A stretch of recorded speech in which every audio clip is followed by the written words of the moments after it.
मन प्रसन्न रहे तो सब समय सुख शांति। एक राजा और मंत्री में विवाद हुआ था कि मानसिक दुख बड़ा होता है कि शारीरिक। राजा ने कहा शारीरिक, मंत्री ने कहा मानसिक। तो राजा ने कहा कि इसका प्रत्यक्षीकरण कराओ। तो कहा अच्छा समय आएगा तब। तो संयोग पड़ा, एक बकरी का पैर टूट गया था उसी दिन। तो राजा मंत्री ने कहा सरकार आज इसका मैं प्रत्यक्षीकरण कराऊंगा। तो जिसका पैर टूटा था उस बकरी को एक रस्सी में बांध दिया और उसके सामने घास डाल दी, और एक दूसरी बकरी जो स्वस्थ थी उसके एक खूंटे में बांध दे और उसके सामने भी घास डाल दी। लेकिन उसके सामने एक लकड़ी का बाग खड़ा कर दिया। और रात की बात है। तो बाघ देख करके बकरी जो स्वस्थ थी वो बेचारी परेशान, और खींचे रस्सी खूंटे से और मैं करे सिंह को देख करके कि ये खा जाएगा। और वो रात भर घास बिल्कुल नहीं खाई, अधमरी जैसी पड़ी रही। और जिस बकरी का पैर टूटा था वो बैठी बैठी घास खाती रही, उसको भय नहीं था। तब राजा को लगा कि हाँ, शारीरिक दुख से बड़ा मानसिक दुख होता है। मन का दुख मिटाना ये धर्म का उपदेश है। मन का दुख न रहे ये धर्म बताता है। मन का दुख कैसे नहीं रहेगा ये समझना चाहिए। मन बड़ा जटिल है। पेट भर खाता है आदमी और चिंता में चलता है। कपड़ा पहने हैं, सोने की जगह है, सब काम की चीजें सब हैं। तुलना तो नहीं की जा सकती है। किसी का महल है, किसी की झोपड़ी है, किसी का खपरेल मकान है, किसी का और भव्य भवन है। लेकिन कुल मिलाकर के वहां सब खाते जीते हैं और क्या करते हैं। जो करोड़पति अरबपति हैं क्या 2-2 कुंतल चावल का भात खाते हैं या हजारों रोटी खा लेते हैं। जो धनी मानी आदमी है तो बेचारे एक रोटी खाते हैं, खट्टी डकार दिन भर आती है, शरीर से काम करते नहीं हैं तो उनको पचता ही कम है। किसान लोग जो डट करके मजदूर काम करते हैं थरिया भर भात खा लेते हैं और कई रोटियां खा लेते हैं। तो इसलिए कोई धनी आदमी ज्यादा थोड़े खा लेता है। काम भर का सबके पास है खाना पीना। मन का दुख सबसे ज्यादा है।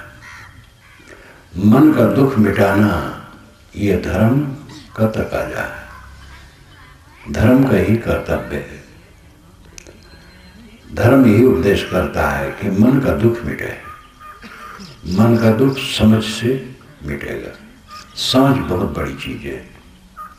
फेर परा नहीं तत्व में नहीं इंद्रियन के माए, फेर परा कछ बुझ में सो निर्वाय बनाए।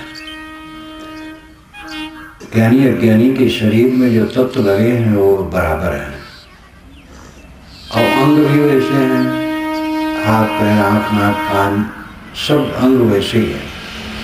समझ में अंतर है। समझ में अंतर होने की वजह से एक आदमी दुखी है, एक आदमी प्रसन्न है।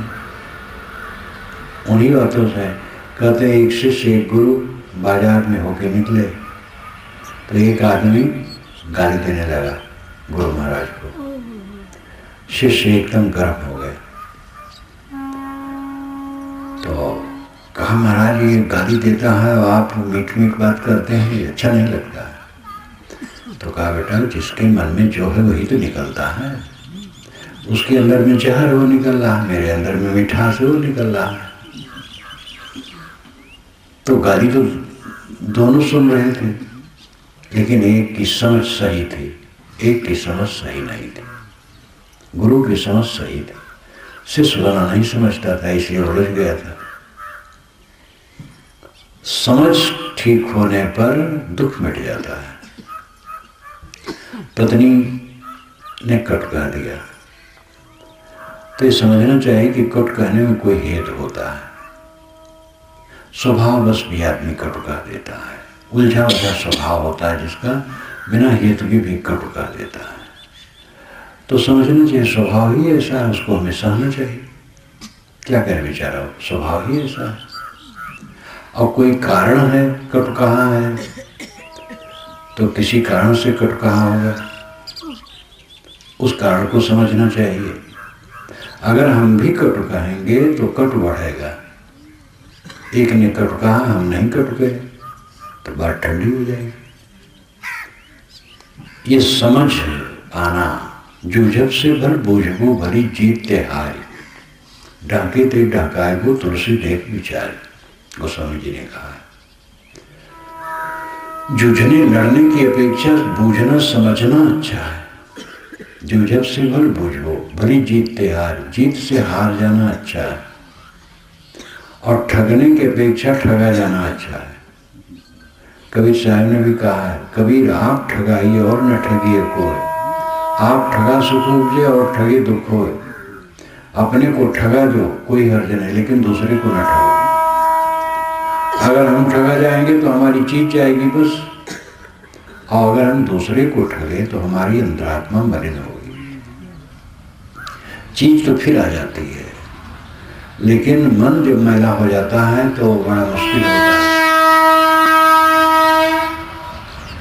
इसलिए अपने को ठगा, दूसरे को न ठगा। ये सब समझ, और समझ के साथ साथ अभ्यास। समझ तो है लेकिन अभ्यास नहीं है। मरते कौन नहीं देखता है। हम लोग अनेक मृत्यु के जुलूस में गए हैं, दाह करवाए हैं, दफन करवाए हैं, जल प्रवाह करवाए हैं, लेकिन अपने शरीर की मृत्यु को नहीं देखते हैं। तो अभ्यास नहीं करते, चिंतन मनन नहीं करते, गहरा सोचते नहीं है। हम चाहते हैं हम जीवित रहें, जी करके क्या पाएंगे। जीना मरना बराबर हो जाए तब जिंदगी। अब मरने से डर रहे हैं हरदम, मर न जाए, मर न जाए, मर न जाए। कबीर साहब कहते हैं, मरना मरना क्या करे मेरी मरी बला है। मरना था सो मर गया, आपको मर नहीं जाए। क्या मरना मरना करता था, करता है। मेरी बला मर गई, बला अज्ञान अविवेक। मरना था सो मर गया, अब मरने कौन जाए। अहंकार मर गया तो मरना जीना बराबर हो गया, चिंता छूट गई, मरने का डर। मरता कौन है, जो निर्मित है। ये शरीर निर्मित है, बना है, इसलिए बिगड़ेगा, इसी को मरना कहते हैं। आत्मा न बना है न बिगड़ेगा, इसलिए वो आत्मा मरता नहीं है, अमर है। आप आत्मा हैं, देह नहीं। देह मरेगी, आत्मा नहीं मरेगा। ये समझ हो तो मृत्यु का भय दूर हो जाए। अब इसका मतलब नहीं है कि सांप सामने हो तो उस पर चले जाओ, भैंसा मर कहा आ रहा है तो भिड़ जाओ, आग है तो उसी में चले जाओ। ये कोई समझदारी थोड़े। आग से हट के चलो, भैंसे से हट के चलो, सांप से हट के चलो, दुर्जन आदमी है हट के चलो। ये तो समझदारी भी समझदारी है। लेकिन मृत्यु का भय, ज़्यादातर तो लोग ये सोचते हैं जब हम मर जाएंगे तो हमारा घर लुट जाएगा। जितने घर हैं सबके मालिक मरते हैं और सबके घर चलते हैं। और जब जहाँ जो रुकना होता है वो रुक भी जाता है, उसको भी कोई रोक नहीं सकता है। आदमी को चाहिए कि प्रसन्न रहे, मेहनत करे और मेहनत में जो मिले उसमें प्रसन्न रहे, और सबके साथ सुंदर बर्ताव करे। भूल चूक हो जाए उसको सुधार ले, और दूसरे की भूल हो उसको क्षमा कर दे। सरल जीवन।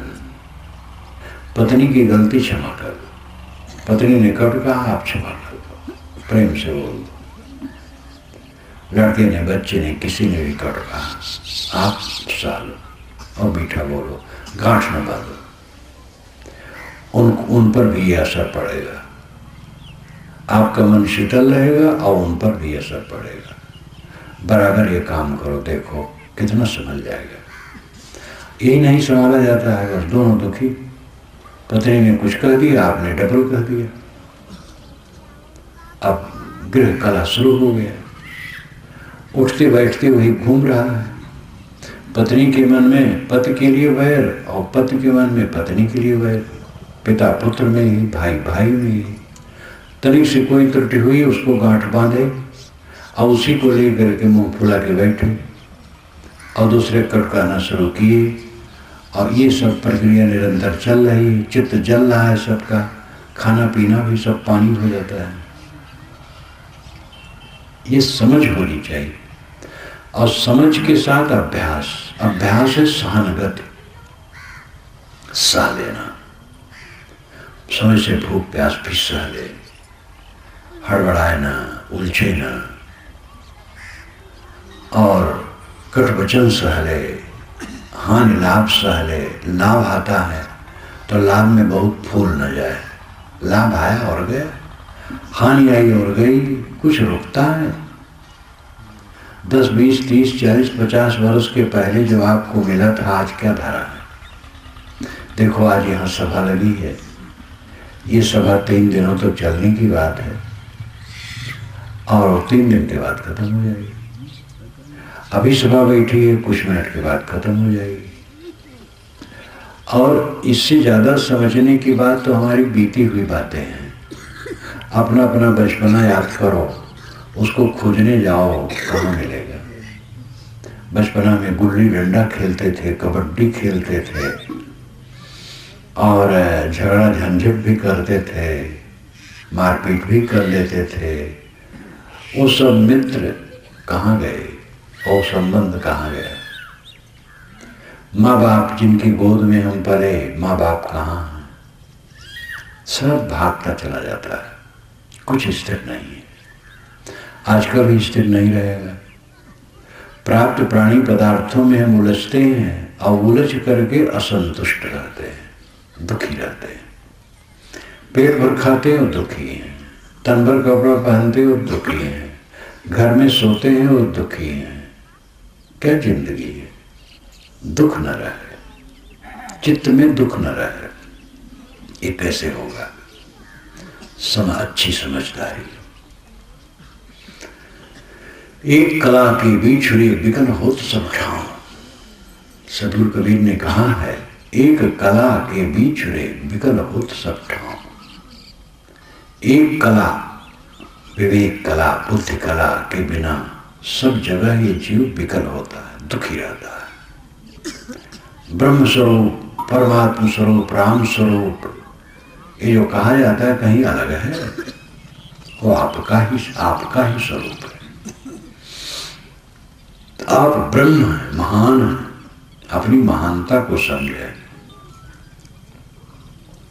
कहा जाता है एक राजा और रानी बहुत राम भक्त थी और राजा कभी राम शब्द कहता तक नहीं था।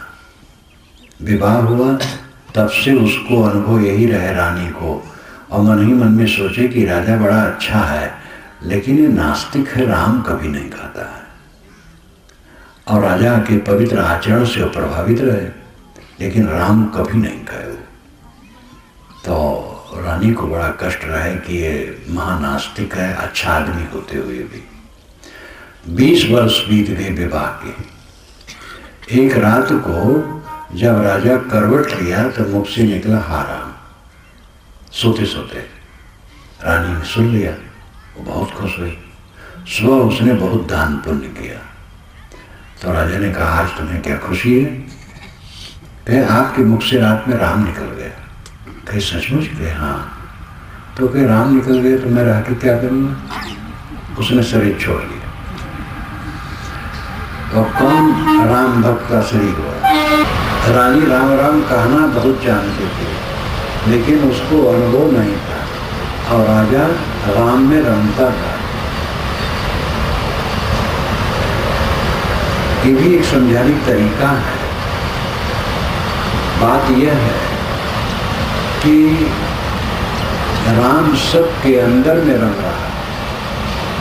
साहब ने कहा, हृदय बसे ते राम न जाना, कस्तूरी कुंडल बसे मृग ढूंढे बनमान, तैसे घट घट राम है दुनिया जानत ना है।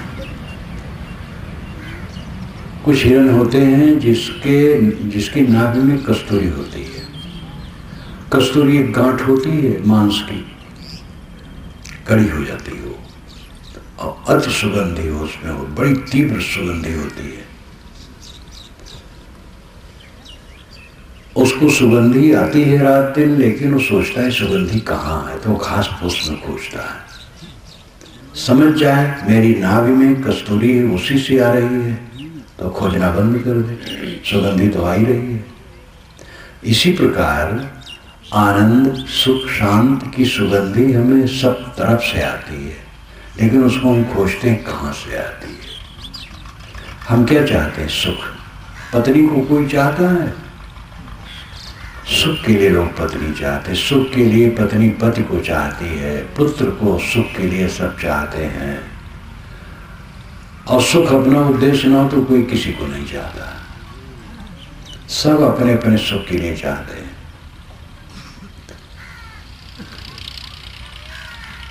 और अपना असली सुख क्या है? मन की शांति। लेकिन ये समझ में नहीं आता है।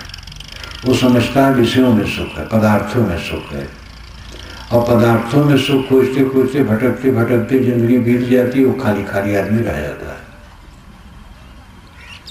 भौरा मैं तो बरचिया बन बन वासन ले, अटके कागज बेल से तड़फ तड़फ जिए दे।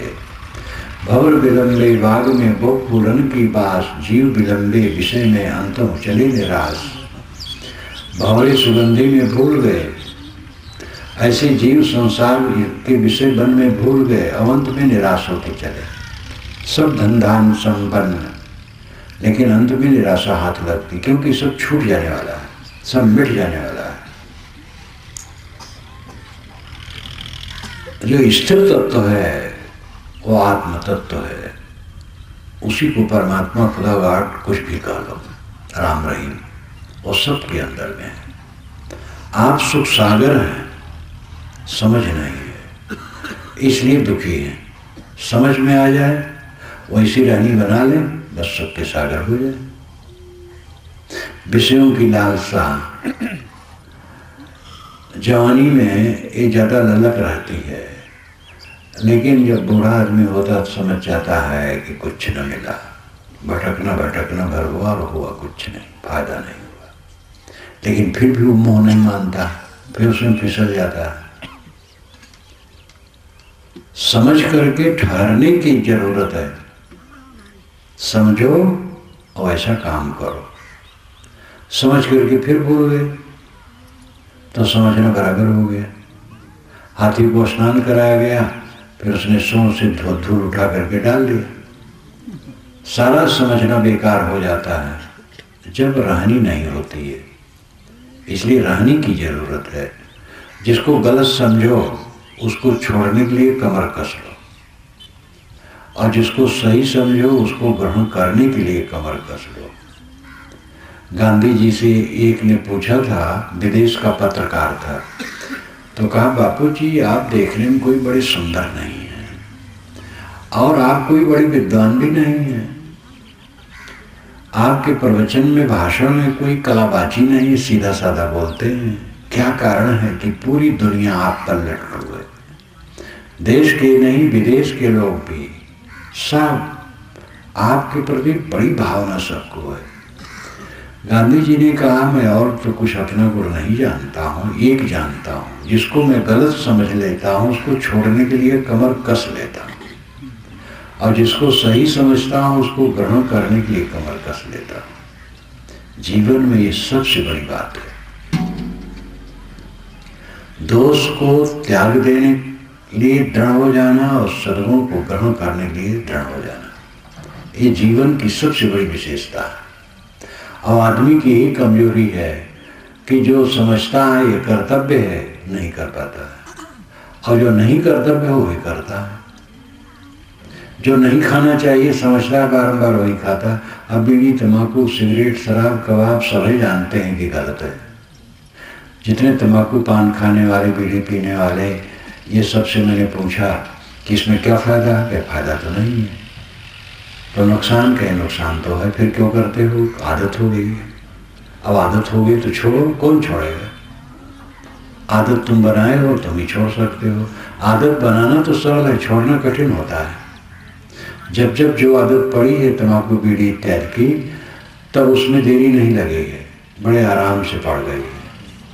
लेकिन अब छोड़ने को तो पिनाक, वही आसक्ति प्रबल है। अगर आदमी दृढ़ता से छोड़ दे तो कुछ दिन में सुबह हो जाएगा।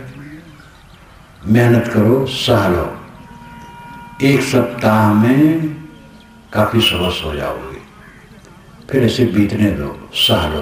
तम्बाकू बीड़ी सिगरेट शराब कबाब कोई छोड़ दे तो क्या मर जाता है?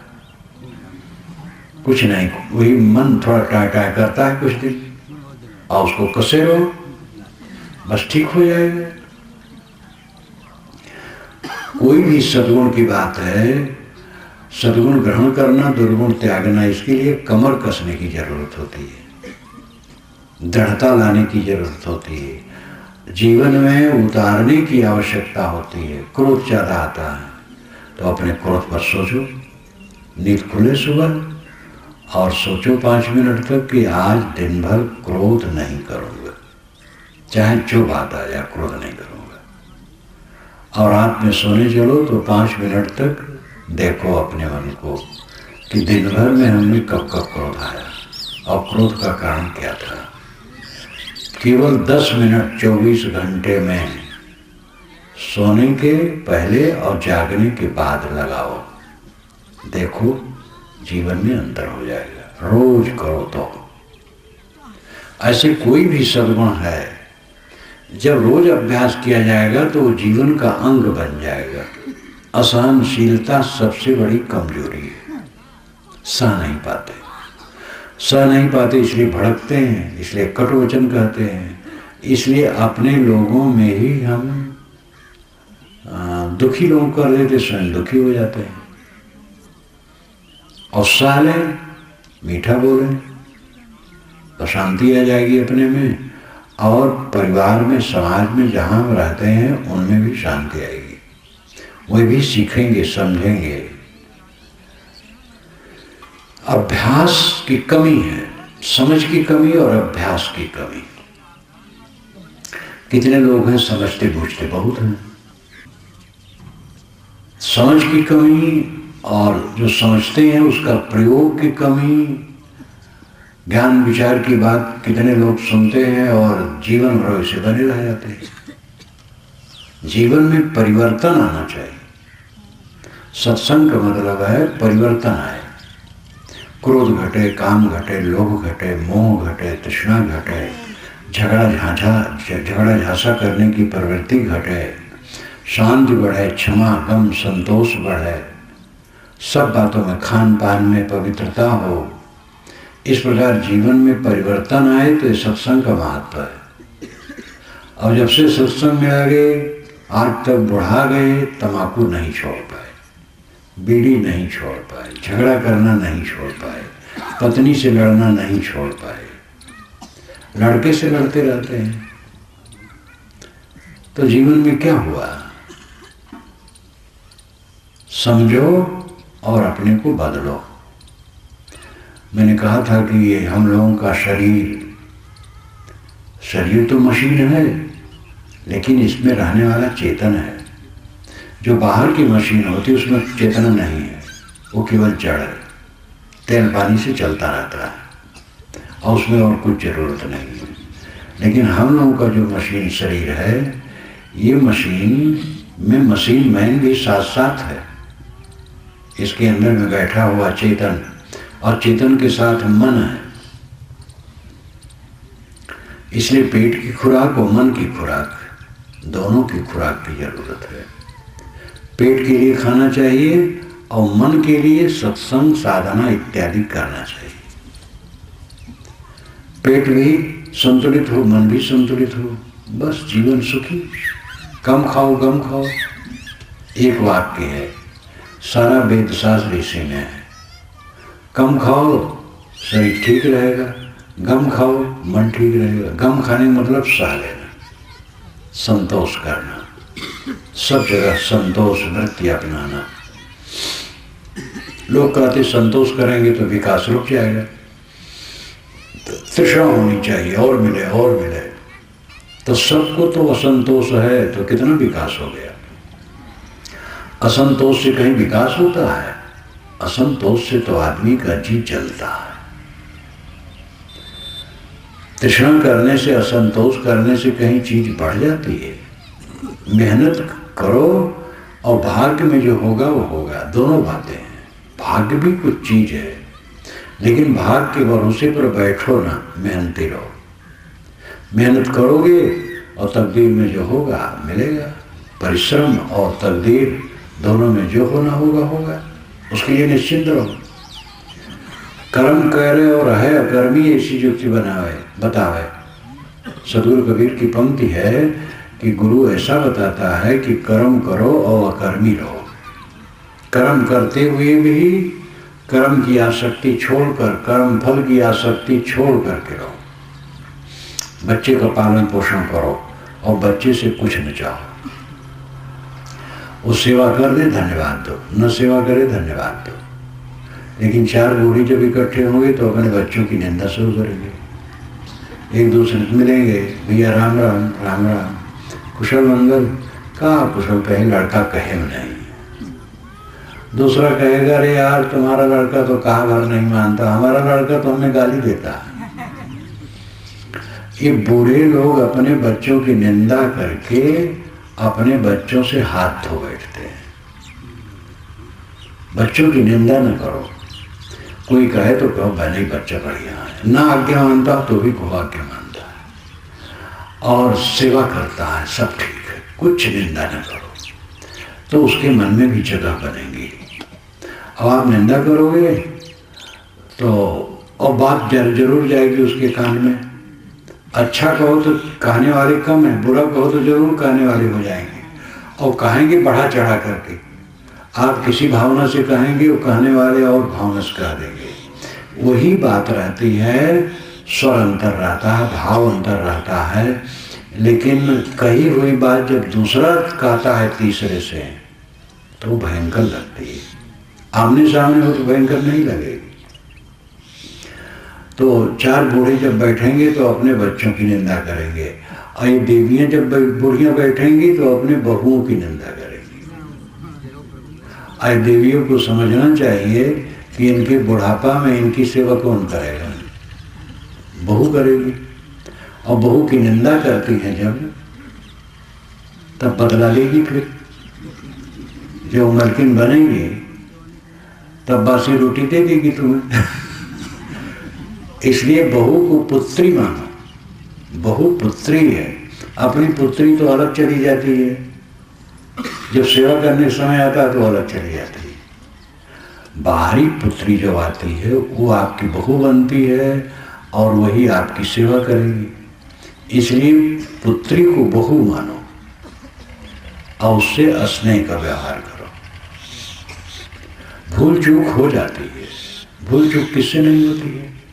ये देह ऐसी है, भूल चूक हो जाती है। बोलने में, बरतने में, उठने बैठने में, खाने पीने में, कर्तव्य कर्म में जो काम करना चाहिए नहीं कर पाए, असावधानी हो गई, प्रमाद आ गया, भूल हो गई।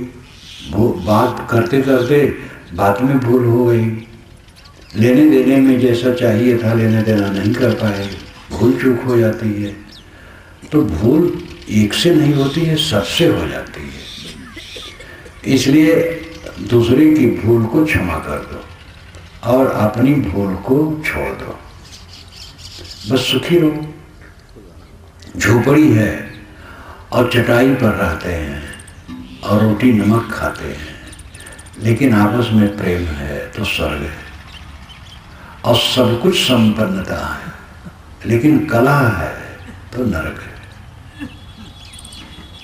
सत्संग ये बताता है कि प्रेम से रहना सीखो। शाम को जब इकट्ठे हो तो एक दूसरे से हंस हंस कर बात करो। कितने घरों में शाम को जब लोग इकट्ठे होते हैं तो एक दूसरे से बोलते नहीं। अगर एक बोल दे तो दूसरा टपट लेता है या उतरे नहीं देगा। भोजन का समय आया तो एक भोजन में बैठा है तो एक बाहर बैठा है, पिता के साथ, पुत्र के साथ, भाई के साथ भोजन करने भी उदारता नहीं। एक साथ बैठना, बातचीत करना, प्रेम की बात करना, हंसना बोलना, ये नहीं हो पाता है। इसका कारण क्या है? मन की मलिनता।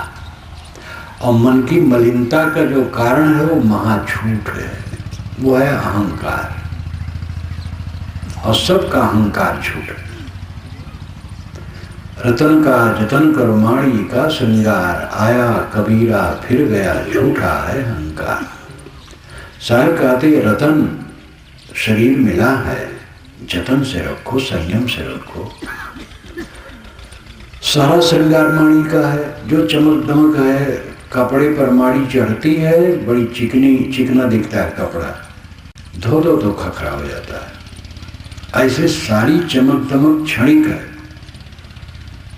इसमें जितने बूढ़े हैं, जब ये 20-22 वर्ष के रहे होंगे तो चमकते रहे होंगे। अब सब बूढ़े हैं, दांत उखड़ गए, चाम में सिकन आ गई, बाल उजले हो गए, सब विवरण, सब विकृत। सारी चमक दमक क्षणिक है। चमक दमक में न पूरे। भोगों की लालसा छोड़ें, संयम से रहें। भोगी जीवन दुखी जीवन होता है। संयम से रहो। जो आवश्यक है खान पान, उसमें भी सादापन, सरलता और कम खाना। सदैव कम खाना चाहिए। कम खाने वाला आदमी सुखी रहेगा। और खाते समय जिप चटोरी में पड़ के ज़्यादा खा लिया तो 10-15 घंटा परेशान रहेगा। और बराबर अगर कोई ज़्यादा खाता है तो अस्थायी रोग बन जाता है। कभी कभार भूल चूक हो गई तो दूसरी मीटिंग में सावधान हुए हो तो वो कष्ट थोड़े दिन का रहेगा, थोड़े घंटे का रहेगा। और बराबर जिप चटोर आदमी रोज जो ज़्यादा खाता है तो पेट खराब हो जाएगा और आंत में विकार हो जाएगा और गैस उसकी बनेगी खराब और वो शरीर पर बुरा असर डालेगी। बराबर ज़्यादा खाते खाते रोग बढ़ता है। खाने में संयम रखो और सोचने समझने में भी संयम रखो। उद्वेग छोड़ो। ये मन का उद्वेग क्यों होता है? अहंकार के कारण। अब अहंकार सबको प्यारा है, दूसरे का अहंकार प्यारा नहीं है। लड़का अगर ऐंठ करके बोल दे तो हमें बड़ा झटका लगता है, लेकिन हम चाहे जितना ऐंठें उसका अहंकार रहता है, क्योंकि हम पिता हैं। लेकिन पिता पुत्र ये तो मर्यादा है। मनुष्य सब है, मनुष्य केवल, और सबके पास अहंकार है। कोई नागनाथ है, कोई सांपनाथ है। सबके अंदर में सांप बैठा है। साहब ने तो कहा है, काला सर्प शरीर में खाइन सब जग झारी, बिरले तेज अरबाजी है रामी बजे बिचारी। काला सांप सबके शरीर में है, काला सर्प शरीर में सब जग खाइन झार। वो काला सर्प कौन है? अहंकार। सबके अंदर में अहंकार है। अहंकार से देह बनी है, इसलिए कोई आश्चर्य नहीं है। अगला आदमी अहंकार करता है तो आश्चर्य हम न करें। हमारे में अहंकार है, अपने अहंकार को मारे। हंता माँ सबही पड़े, हंता देखे साध, हंता तेने हरा रहे गुरमुख दृष्टि अबाध। श्री रामराज साहब ने पंचग्रंथी नाम की बड़ी पुस्तक लिखी है। आज से 100-150 वर्ष पहले की पुस्तक है वो, 200 वर्ष पुरानी करीब करीब। बहुत महत्वपूर्ण पुस्तक है। उसमें ये साखी अति दोहाता है, हंता वहां सबही पड़े, हंता देखे साध। सारा संसार अहंकार में डूबा है।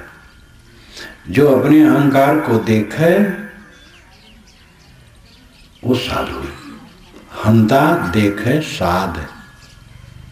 जो अपने अहंकार को देखे वो मारे वो साधु है। सांप को अगर हम देखेंगे तुरंत भाग खड़े होंगे, और हम जो अपने अहंकार को देख लेगा वो विनम्र हो जाएगा, सोचेगा ये सांप हमें काट खाएगा। हम अपने अहंकार को देख नहीं पाते, अहंकार में चिपक जाते हैं, अहंकार में हो जाते हैं, तो अहंकार अच्छा लगता है। और वो हमें दुख देता है। अपने अपने अहंकार को मारो। परिवार में जितने लोग हैं सब अपने अपने अहंकार को देखने लगे, झगड़ा खत्म। लेकिन शुरू कौन करे? खुद शुरू करो। स्वयं आदमी शुरू करे, जो सोचता है समझता है, अपना अहंकार मारे। पत्नी की सलाह ले, पुत्र की सलाह ले, भाई की सलाह ले, सबकी सलाह ले और विनम्र रहे। अभ्यास करो, देखो। लेकिन कहते हैं कि इसमें तो ठीक नहीं है, तो फिर बहुत तनजली है, बदइज्जती है इसमें। अपनी बदइज्जती नहीं है, सहने वाले की इज्जत है, बड़बड़ाने वाले की बदइज्जती है। एक आदमी गाली देता है, एक आदमी शांत खड़ा सुनता है। दोनों में वीर कौन है? जो सह लेता है। गाली देने वाला कमजोर है, वो बड़बड़ा रहा है, और जो सह लेता है वो वीर है।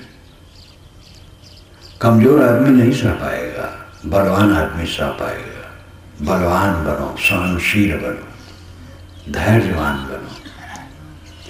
जीवन को सही ढंग से जीने से सुख अपने आप उत्पन्न होता है। जीवन को सही ढंग से लोग नहीं जीते हैं। धर्म कर्म में पूजा पाठ कर ली, कीर्तन कर लिए, कुछ औपचारिक काम कर लिए, बस जहाँ के तहाँ है वैसे वैसे हैं। कबीर साहब कहते हैं अपने जीवन को बदलो।